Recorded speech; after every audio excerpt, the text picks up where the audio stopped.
All right, going to Srimad Bhagavatam overview. Yeah, as I said, we are doing the overview of Bhagavatam at this time. The other two topics are the significance of Bhagavatam and, we are doing the introduction at this time. That's the introduction. Are you able to see, Nay? I have to share the screen. Are you able to see? No, Mataji. Okay, let me share the screen.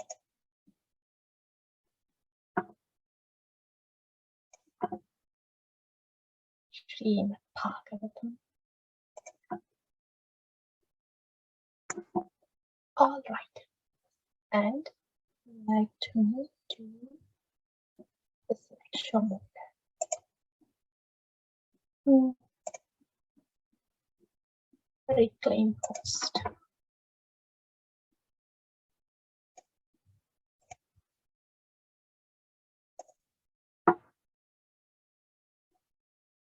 Is that okay? Mix images. Yes, Mataji. Right. I see some extra screen here, trying to close this one. Are you able to see my screen? Yes, Mataji. Yeah, you see this extra one, the overlap one. Okay. Close it. Okay. You don't see any overlap, Mataji. Yeah, up to nahi hai. This is good. So now you're able to see the slides program, right? Yes. Yeah, okay.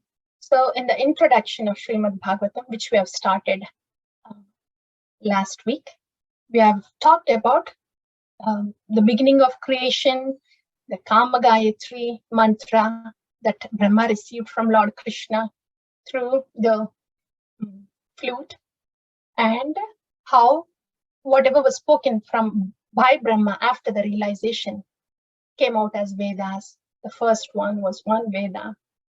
And yeah, so this is all about different Veda Vyasas. For each mantra, the slides needs to be fixed. So this is where we ended. Last time we talked about the Vedas. And please note here, we talked about the Vedas, but there is something called as Upavedas also here. Let's do the Vedas first. So 4 Vedas, and a little more information is the experts in these 4 Vedas. Vedavyasa taught these rishis. So these are the rishis that are specialized in each individual Veda. Haila Rishi in Rig Veda, and Vaishampayana, he is expert in Yajurveda. Jaimini in Samaveda, Sumantu in Atharva Veda. And here, Romaharshana in Puranas. Can you recall in Puranas, Sutta Goswami speaks a lot. A lot of conversation is between Sutta Goswamis and Naimisharanya sages, right? Saunaka Rishi. Who is Sutta Goswami? He's the son of Romaharshana. See? And Romaharshana was an expert in the Puranas, but he was disrespectful to Balaram. So Romaharshana was giving a class on Vyasasana, and then Balaram entered into that arena. But Romaharshana did not show proper respect to Lord Balaram. So with a blade of grass, he killed Romaharshana.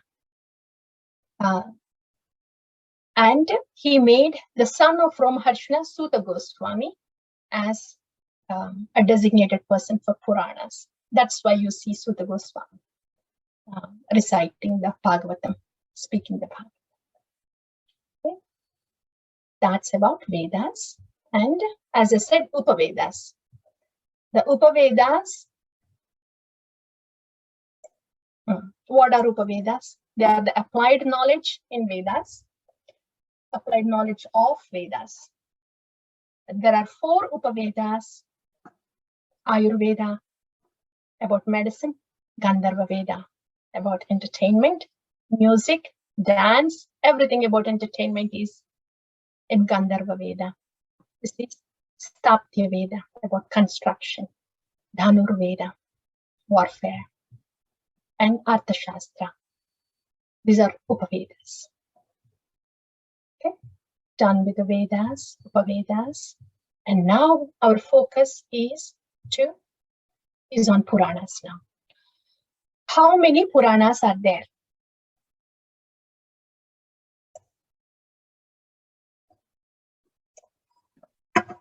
Right? 108 Upanishads. Upanishads are 108 from all four 18 Vedas. Puranas. 18 Puranas. Right? Yeah, 18 main Mukhya Puranas or Mahapuranas. Actually, there were lakhs of Puranas to start with in the creation, and even in this Mahayuga. Many are lost in Satyuga and Treta Yuga, Dwapar Yuga, like that. But so hundreds of Puranas are there, but 18 are Mukhya Puranas. Okay, and how are these 18 categorized? Can somebody read this, please? This one here. Lord Shiva. Oh, man. Yeah. Lord Shiva. What is Lord Shiva saying to Mother Parvati in Padma Purana? Can somebody read this? Oh, beautiful lady. Lord Shiva to Uma in the Padma Purana. Oh, beautiful lady, one should know that the Vishnu, Naradiya, Bhagavata, Garuda, Padma, and Varaha Puranas are all in the mode of goodness.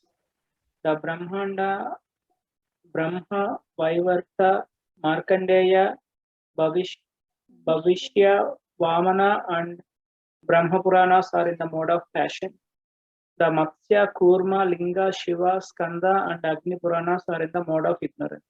Right. Thank you, Prabhu. So that's Lord Shiva to Mother Parvati. This is a reference from Padma Purana.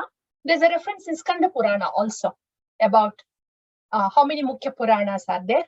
It's the same information. 18 Mukhya Puranas, and they are categorized into 3 groups: Tamasic, Rajasic, and Sattvic.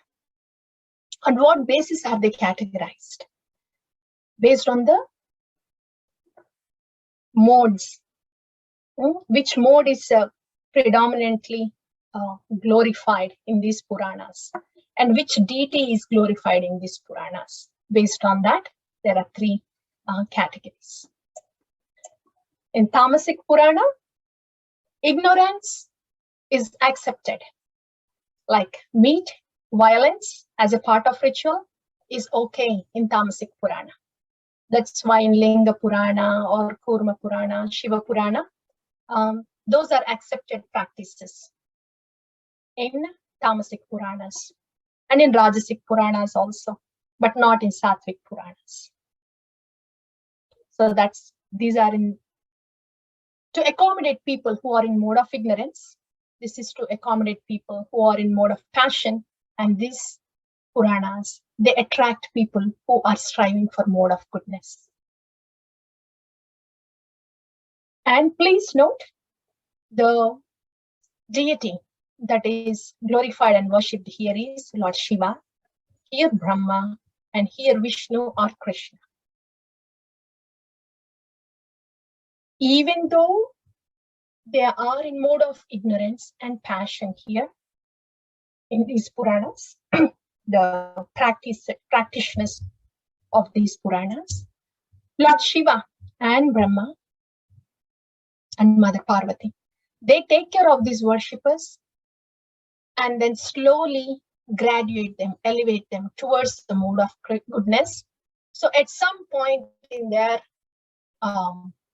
journey, in some point of lifetimes, they would get attracted to the Sattvic Puranas who are in mode of goodness. So that is why these Puranas, though they are in ignorance or passion, are still helping the practitioners, because someday they would be attracted to goodness. So these are the Puranas in different modes. And you notice this, right? Bhagavata Purana or Srimad Bhagavatam is in Sattvic mode. 18 Puranas. And the list of slokas in each Purana. Skanda Purana has the most. Is that Skanda? Is 81. Yeah, है ना? Skanda Purana. There's a joke. There's a joke, when a speaker quotes the verse and cannot recall where it is from, which Purana it is from, they would just say it is Skanda Purana. क्योंकि इतना huge है ना, so many verses है ना, इसलिए. So these are the different verses in different Puranas. That's about Mukhya Puranas or Mahapuranas. If we are saying Mukhya Purana, Mahapurana, it means there is some other Purana, Upapurana, right? There are 18 Upapuranas. If we go back to this slide, look at this. Puranas, 5th Veda, 18 Mahapuranas, and 18 Upapuranas. So we are talking about these Upapuranas now. What are those 18 Upapuranas? This is the list here. Can you recall something from Brihat Naradiya Purana?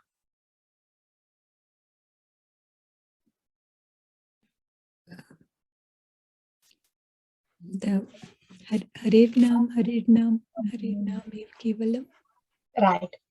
Yes, that is from Brihat Naradiya Purana. Yes. And do you see here? This is also Bhagavata. This is Devi Bhagavata. And this is in mode of ignorance. This is mode of passion. And this is mode of goodness. So Devi Bhagavata here. This is also Bhagavata, but Devi Bhagavata. So the difference between Srimad Bhagavatam and Devi Bhagavatam. You might hear this Devi Bhagavata from people outside. So the difference is Devi Bhagavata is a Upapurana. Srimad Bhagavatam is a Mahapurana. Devi Bhagavatam is a Tamasic Purana. Srimad Bhagavatam is a Sattvic Purana. Okay, and you see what are the differences between Mahapurana or Mukhya Purana and Upapurana. Why is that categorization? Yeah. Can somebody read this, please? So these are the differences between Maha and Upapurana. I can read, Mataji. Yes, please go ahead. Difference between Mahapurana and Upapurana. O Brahmana, authorities on the matter understand a Purana to contain 10 characteristic topics: the creation of this universe, the subsequent creation of the worlds and beings, the maintenance of all living beings, their sustenance, the rule of various manus, the dynasties of great kings, the activities of such kings, annihilation, motivation, and the supreme shelter. Other scholars state that the great Puranas deal with these 10 topics, while lesser Purana may deal with 5. Yeah, so that's the difference. Srimad Bhagavatam has all these 10 topics. We will know about this more when we go through the overview of the Srimad Bhagavatam. But these are the 10 topics present in all Mukhya Puranas. And so the difference between this Srimad Bhagavatam and Devi Bhagavatam is this. Srimad Bhagavatam has this 10 subject matters, but Devi Bhagavatam has 5 subject matters. Generally, the first 5. Generally. Okay, so that's the difference between Mukhya Purana or Mahapurana and Upapuranas. Mataji, can I ask something? Yeah, please go ahead. So Srimad Bhagavatam has all 10 subject matters. The Yeah. other Mukhya Puranas also have all 10 subject matters? Yeah, when we say Mukhya Purana, then it means they have 10 subject matters. Okay. And so you said the Devi Bhagavatam has 5 subject matter, and most of the time the first 5, which are creation and Generally, but creation. 5 of them, yeah. So just out of curiosity, in Devi Bhagavatam, do they say that the creation happened from Devi, or they talk about? From what I heard was in Devi Bhagavatam, even Goloka is also mentioned. Mm-hmm. And the Yogamaya that we discuss, that is Devi. She's in spiritual world, right? Mm-hmm. She's Devi in spiritual world, Yogamaya. So that is also discussed in that Bhagavatam from what I heard. Mm-hmm. Yes, that is discussed. The creation, who is the source of creation? Who is the source of creation? The details of it I do not know, but the personalities are mentioned there. So Lord Krishna is also mentioned, and Devi as Yogamaya of Krishna is also mentioned. Perhaps I'm thinking there they may say Yogamaya is superior to Krishna, because Yogamaya makes Lord Krishna forget. You see, because it's Devi Bhagavatam, hai na, isliye. And we are reading Srimad Bhagavatam. So we will say, even if it is Yogamaya, still it's the energy of Lord Krishna. Energy and energetic, like that. So different conception, different angle. But the details of the matter, there is overlap. They are the same. Goloka, Yogamaya. That's what I've heard. Another question, Mataji. So here in Mukhya Purana, Shiva Purana is defined as Tamasic Purana. When you talk about the Up Puranas, Shiva Purana was in the Sattvic Purana. So are they two different Purana we are talking about? Let me see here. Anna, this is Shiva here. Yeah. And this here one, Purana. Actually, Mataji, I noticed. This particular slide, this goes with a similar slide online. And I did not take that one because the list of Puranas on that did not match with what Lord Shiva was saying to Mother Parvati. Okay. So, but this is the second slide of the same thing. So I have to check on this one, the credibility of this one. Okay. This list is credible with the verse that is quoted here. And here it is Tamasic, but that list, I will have to check on the credibility of that slide, Mataji. I discarded the first one since it was not in line with the reference there. So I want to check. I'll let you know. Yeah. One more question, Mataji. In the Mukhya Puranas, if you can go to that slide, please.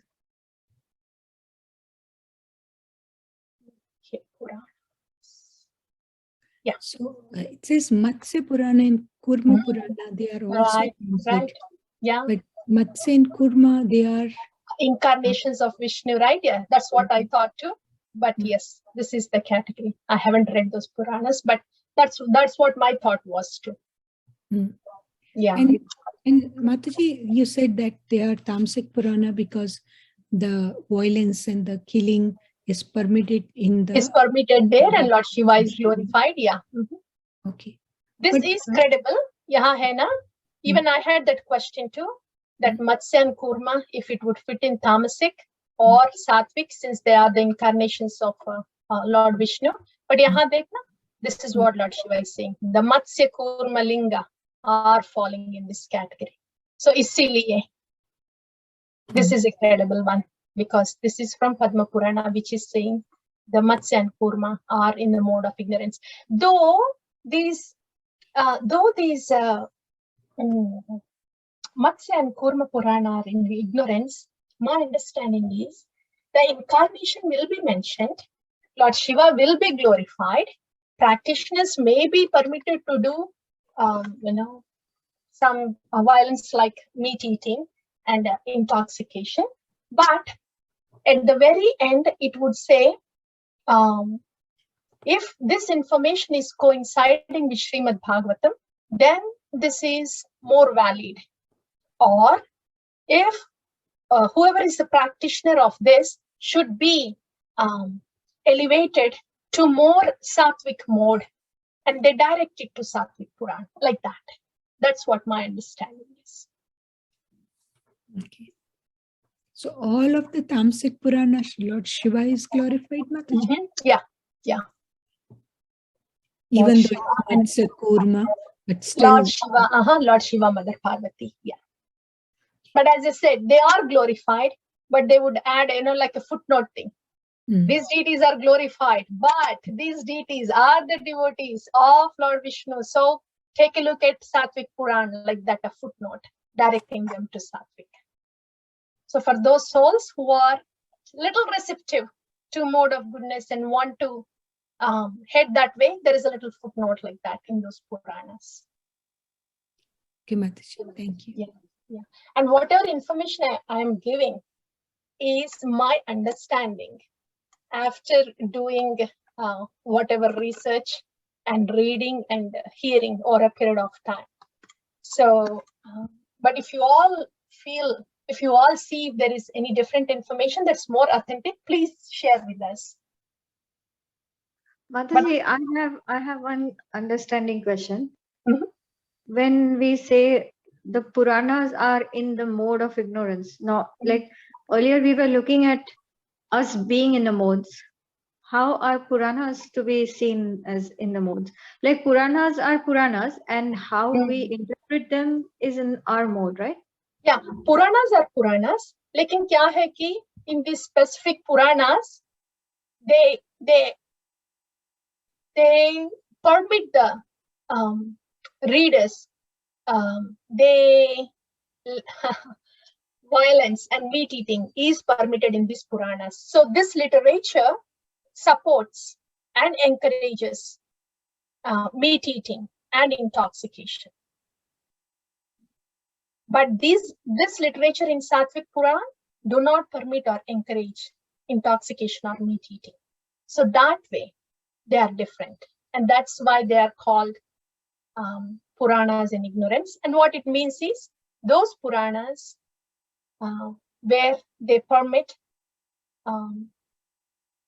the practices that are in ignorance.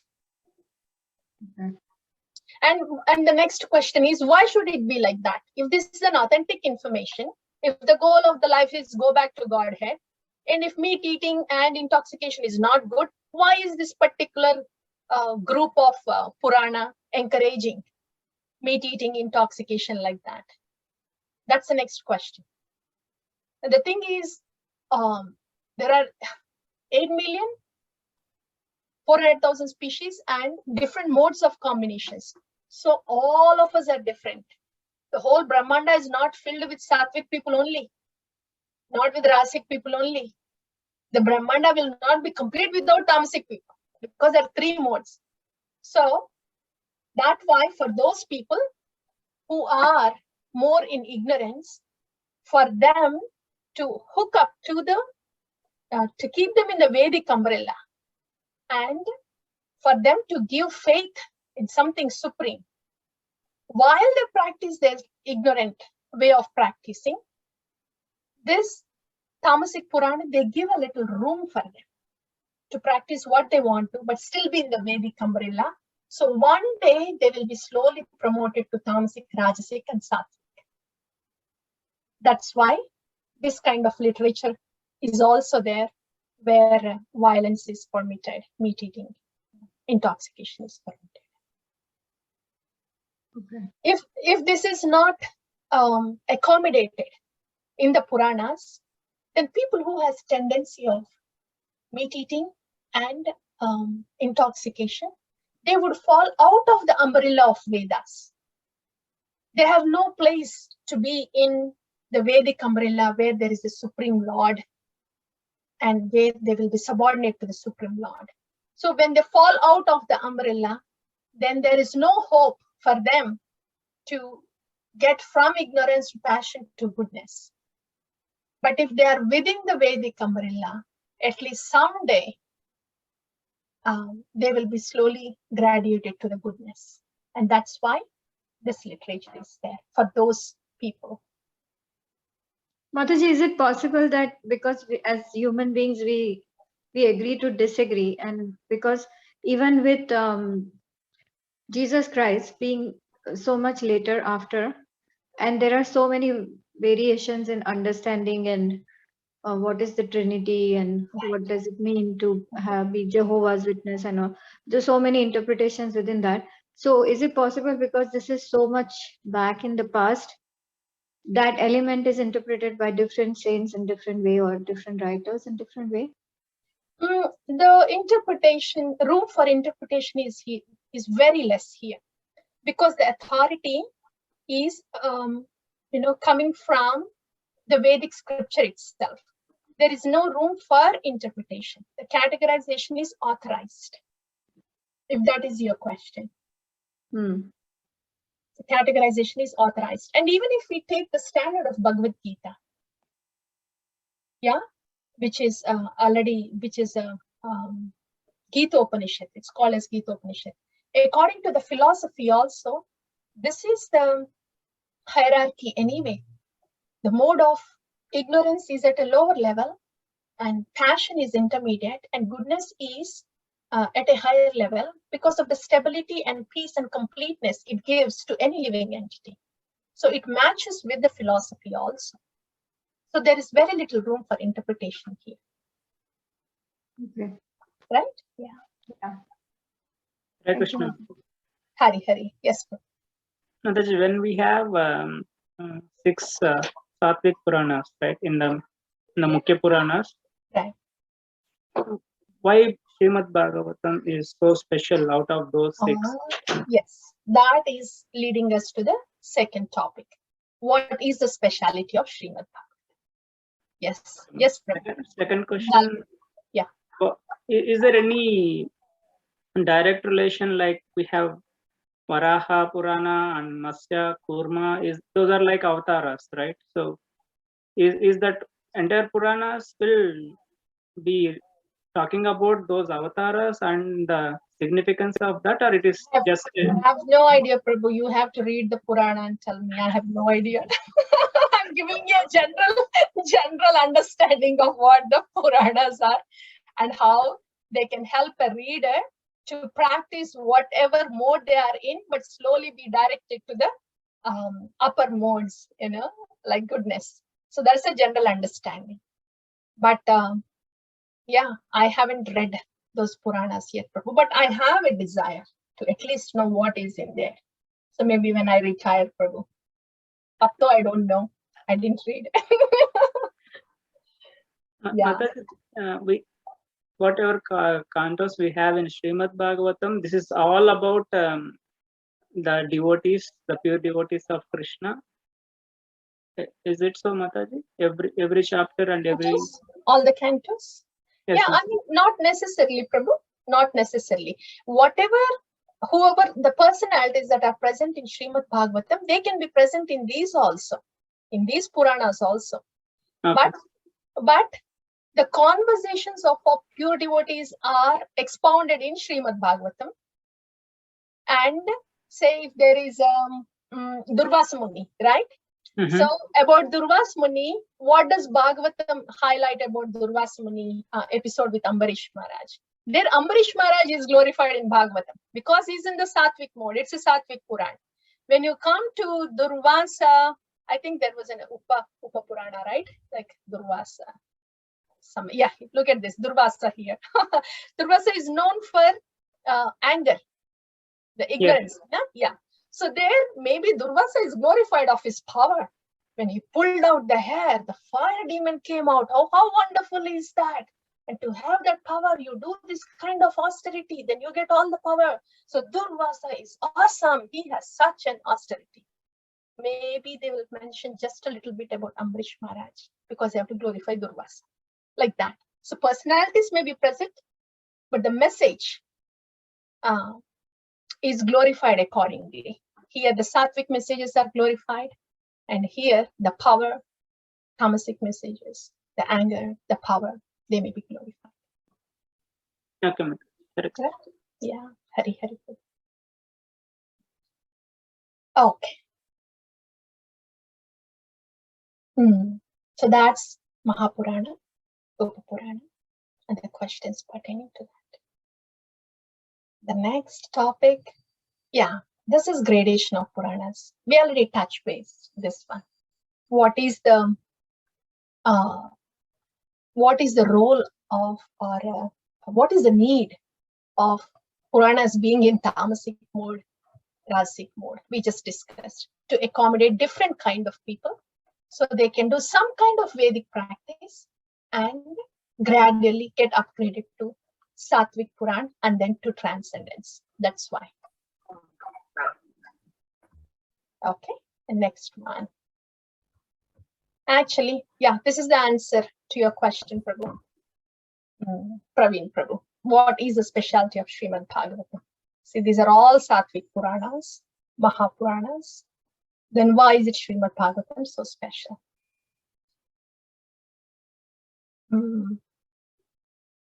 Any questions, or shall we pause? Take this in the next class? You want it now? I didn't want it to rush. Shall we do it now or have many more questions? Because I don't think we will be able to finish the whole thing. We can just quickly go through. I want to do it now, Mataji. Now? So, okay. If it is now, then this will be a quick overview. I was planning to just do everything in detail, but I think we'll go with the flow. Okay, now. What is the specialty of Srimad Bhagavatam amongst the Sattvic Puranas? Srimad Bhagavatam, the very first sloka of Srimad Bhagavatam, Janmadyasya Yato Anvayat, that gives the definition of absolute truth. And at the very end it says, Vedyam Vastamatra Vastu, Shivadam Tapatrayon. And Dhimahi, it calls upon everyone to meditate upon that absolute truth. So the definition of absolute truth or Krishna is present in Srimad Bhagavatam. Okay? And Lord Krishna as origin of everything. And the second thing is, see, in the other Puranas, though they are Sattvic Puranas, Dharmartha Kama Moksha are there, right? Moksha can be emphasized because that is more Sattvic. But in Srimad Bhagavatam, Dharma Projita Kaitavo Atra. See, Dharma that is being utilized to earn money, Ardha, to satisfy the desires, Kama. And then finally get to the moksha when you get vexed up with everything. So that kind of routine Dharmartha Kama Moksha, that is mentioned in other Puranas. Even though they're Sattvic and they highlight the moksha part, but Srimad Bhagavatam highlights the real dharma of the soul, unadulterated religion. It minimizes that religion which is used for Ardha and Kama. It says it's very self-centered religion. You're using religion for your own selfishness, for your Ardha and for your Kama. What kind of religion is that? So let's just kick off that kind of dharma. Dharma projita kaitavatra. That is a deceptive religion. There's no place to that kind of religion in this Purana. That is Amala Purana. That's why it's called Amala Purana. So Srimad Bhagavatam does not entertain that kind of religion, which is polluted with selfish desire of Ardha and Kama. Its focus is more on the dharma of the soul. What's the dharma of the soul? What's the dharma of the water? Nature of the water is? Liquidity. Fluidity, to get wet, right? Nature of the dharma of the fire is? Heat and Body. light. Heat, right? Means fire heto. If anyone puts a finger in the fire, it gets burnt. So fire, dharma of the fire is to burn. Dharma of the water is to wet. Dharma of the soul is to do bhakti, to have reciprocation with Bhagavan. That's the dharma of the soul. Like in the water, the dharma of the water is to wet. Hai? But you know, the dry ice, when you really change the temperatures. It may not wet. It may cause a burn. It may cause a burn too. Right? Those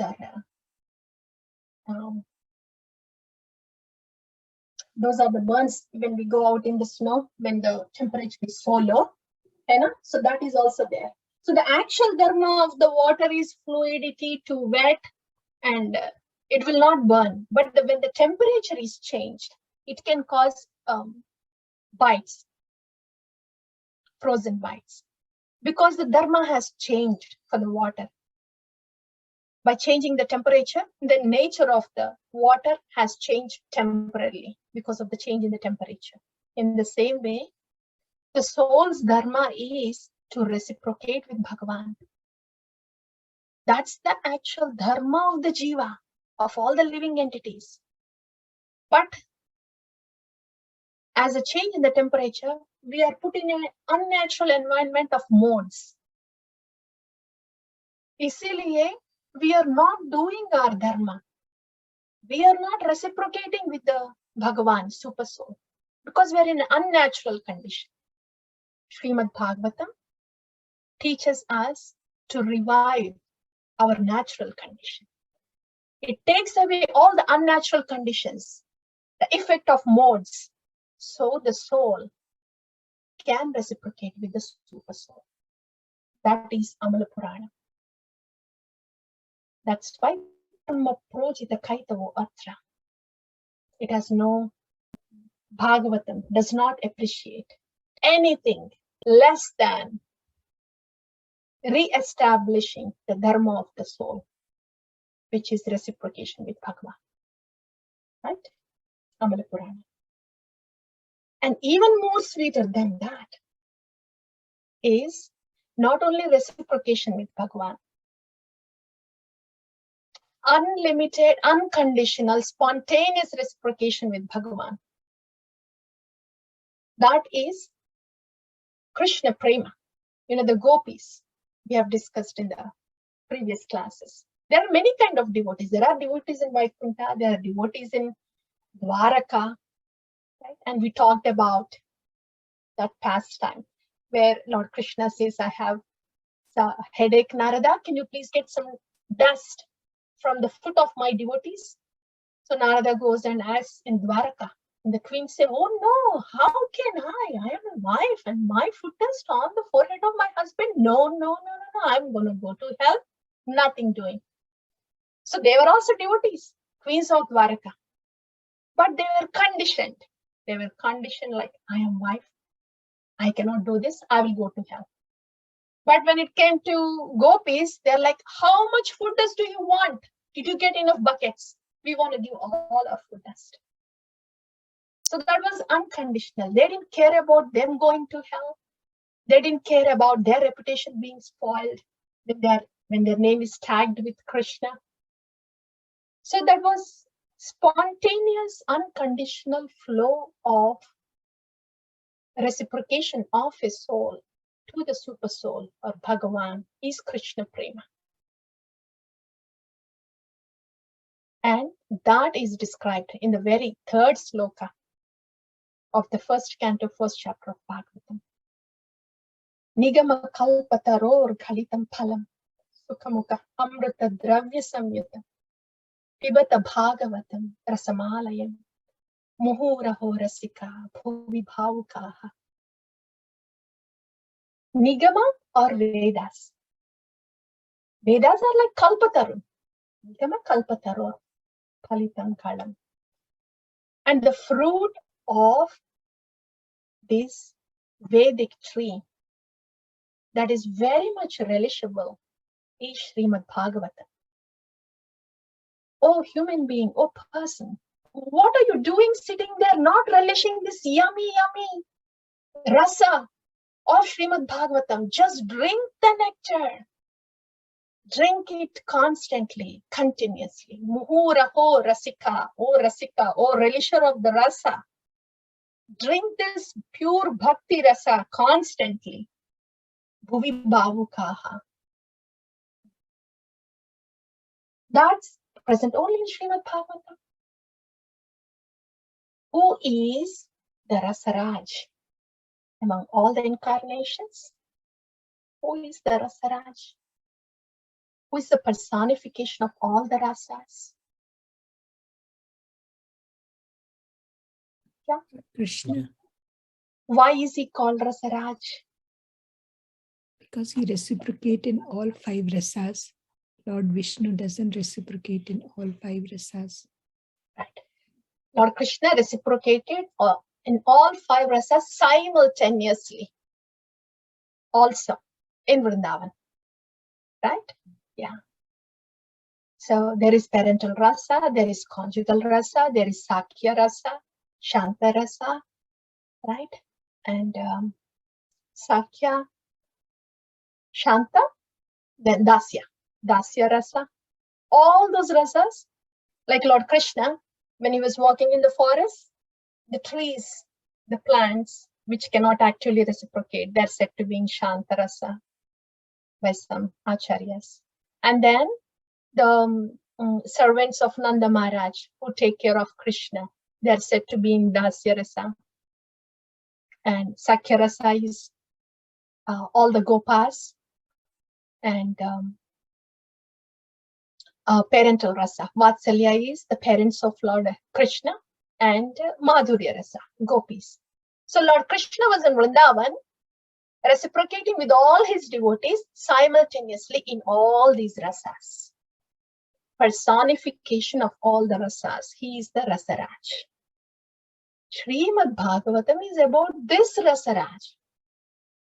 And this Madhurya rasa, which is spontaneous, unconditional bhakti rasa that is flowing from pure devotees like Gopi, is super glorified in Srimad Bhagavatam.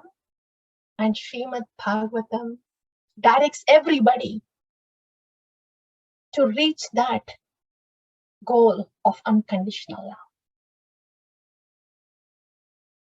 So that happens in Srimad Bhagavatam only. So amongst dharma, artha, kama, moksha, moksha is the best. But beyond moksha is bhakti, reciprocation with Bhagavan is the best. And in the reciprocation of Bhagavan, unconditional, spontaneous reciprocations, sweet reciprocations are the best and cannot get any more better. That is Amrita Dravya Samyata. That is present in Srimad Bhagavatam when Lord Krishna is reciprocating with the devotees.